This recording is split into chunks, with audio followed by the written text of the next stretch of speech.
Joining us now to talk more about the fight against the coronavirus, Tom Friedman, Pulitzer Prize winning columnist for the New York Times. And Tom, we've gone back and forth, and I know how you're trying to occupy yourself at times in your house. And I told you that wouldn't be possible for me because if I was chipping in the backyard, I'd hurt someone probably. Anyway, his latest column is an open letter to President Trump. The nation craves a plan, not hunches. So fill us in, Tom, for people that didn't actually see the column. Yeah, Joe, what's basically come together, I would say, in the last 10 days is if you listen to across the expert community, there's basically a broad consensus, and I think the president Friday took the first step in fulfilling it. It's kind of three phases. One, we have to do as much of a national lockdown, social distancing, sheltering in place, number one. Number two, we have to accompany that with massive testing so we understand where the virus is, can do contact tracing. We can see who's becoming immune after they've been locked down for a while. We can understand who needs to be sequestered. And then only on the basis of that data down the road can we begin phasing people on a kind of risk stratified basis back into the workforce. And what I saw happen Friday at the White House with the president's announcement is that I feel like he's really following now what is the consensus in the community, in the expert community. You heard it from Scott Gottlieb this morning. You could read it in the papers, in every paper over the weekend, different experts, and that is a good sign for me.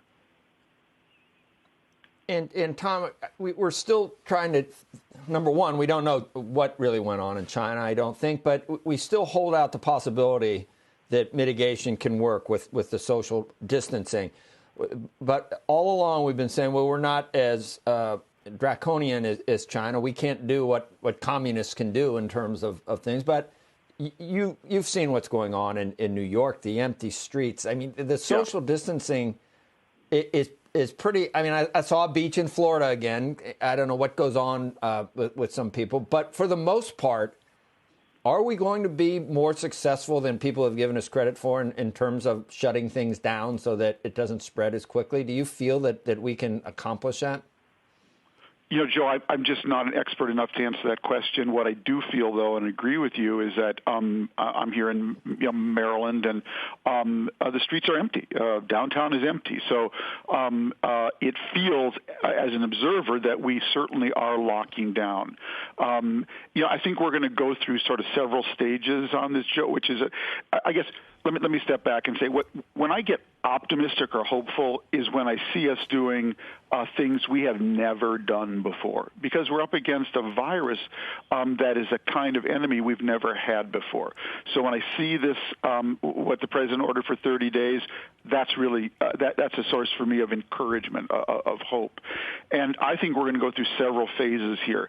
Abnormal, that's this total lockdown phase, to what I would call the new abnormal, which is you go out, but you'll be wearing a face mask, gloves, and still be practicing social distancing. Then to a kind of new normal, where you'll have probably thermometers, checks outside every airplane, outside of every restaurant, maybe outside of every shop. And then maybe we get to the new norm, to normal, once we have a vaccine.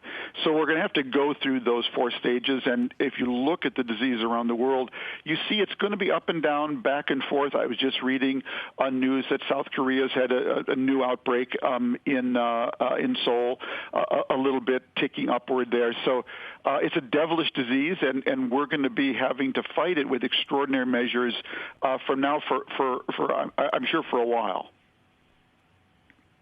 Tom, but if you're thinking along those lines, and we'll have Alex Gorski from J&J coming on, and he's anticipating having a vaccine, but likely not available to the public, I don't think, till effectively a year, a little over a year from now.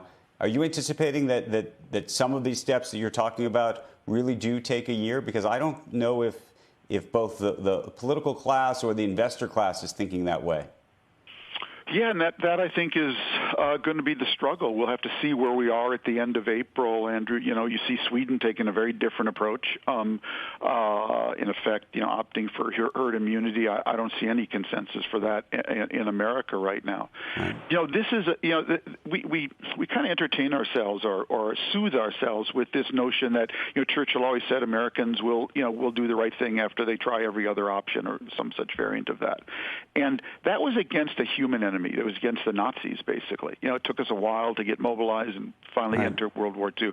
But this is not a human enemy. When you're up against Mother Nature, she is viral, she's silent, she's relentless, she's merciless, and in this case, she's exponential. Hey, Tom, when you think about when we do get on the other side of this, not just the curve, but the others, when we can put this behind us, I'm imagining there's going to be a raucous political debate in this country about both the steps we took and what kind of steps we need to take, about the idea of privatizing gains and socializing losses, and what that means for business. I think we were talking to Gordon Bethune earlier about airlines and whether there's going to be new regulations that require them to have a larger balance sheet, or maybe there's going to be a larger conversation about taxes. I don't know where it's going to go, but how do you think even about where this heads? Well, I think you're touching on something that's really important, Andrew. It's a conversation we haven't even begun to have. Imagine the arguments that are going to emerge, when people discover who gets bailed out and who didn't. Because basically, Andrew, everyone in America or most everyone in America is long. They're either long a stock, they're long a bond, they're long a little shop they own, they're long a home mortgage. They've basically invested in an asset with borrowed money. Not everybody, but a lot of Americans, directly or indirectly. And a lot of those are going to tip over. They're going to be bankrupt. There's loans that are going to be called. You've talked about it on the show already this morning. And therefore, the moral hazard issues, the question of who got bailed out, my neighbor did, I didn't, my friend's company did, I didn't, my apartment house didn't, his did. We're in for a more than just a raucous debate. And I really fear for that moment and the kind of business and political leadership we're going to need to navigate that discussion will be profound.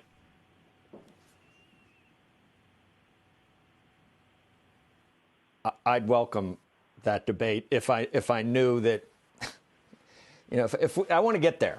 I want to get there where we're debating privatizing versus social, and just get there where it's behind us, and then we'll deal with these things. And I do think that we're going to get a little more slack for how we handle it, because this is not, compared to the financial crisis, and I'm not, saying it was totally self-inflicted, but certainly there was a lot of bad behavior that went into that. And this is, this, you can't really, I don't know where the bad behavior was. Maybe the origins of it or something. Listening to the show this morning, you really, as I was listening to you guys and your different interviews, you really see this contest between Moore's Law and COVID's Law, between the innovators and the hope that we're going to innovate our way out of this based on Moore's Law, that the speed and power of microchips will double every 24 months, roughly, and COVID's Law that says, the average coronavirus carrier infects, 2 to 2.5 people, and that means that, if the number is roughly 3 people and 3 people infect 3 people, 10 cycles of that, you get to 59,000 people. And we're in this race between this exponential power of our ability to innovate, and the J&J news this morning is just an example of it, and the exponential of this disease. It's really unlike any war we've ever fought. I'm ready to bet on our innovation, but it's not going to be a straight line.